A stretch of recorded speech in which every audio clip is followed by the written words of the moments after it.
It's day 4 here at the 2010 WPT Legends of Poker, and Andrew Frankenberger is your chip leader. He was the first player to cross 3 million earlier in today's action. Although poker is primarily a hobby for Frankenberger, he did take down a Venetian Deepstack extravaganza tournament earlier this summer. Yeah, it was 2,100, no limit. It's the first big tournament I'd ever won. It was pretty exciting. So that put me in a decent mindset to play this tournament.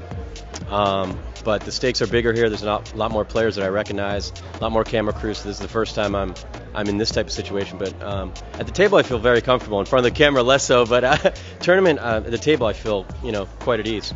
Yeah. So I used to be a derivatives trader, and I still trade on my own. But poker's just a hobby for me. It's one I take quite seriously. Yeah. A lot of the guys, a lot of traders in New York play cash games in the city. So I went from probably about 5-6 years ago, I started playing small cash games. And then 2 years ago, one of my brokers threw a tournament for like 100 people. And the winner of that, everyone chipped in $100. The winner of that went to the main event.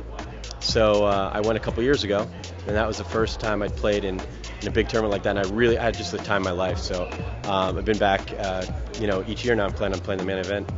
I really enjoy poker, but I've got a lot of other things going on in my life, and I try not to take too much time playing poker. But and so I barely play online, very, very rarely.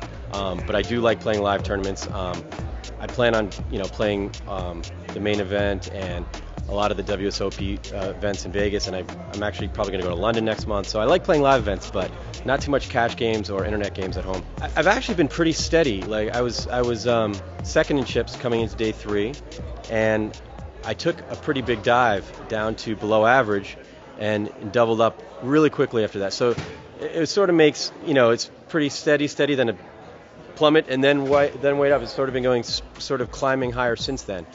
But it's interesting. I had Joe Hachem to my left on day 1 all day, and then obviously not the best seeding draw for day 1, but it made me play discipline, which is good.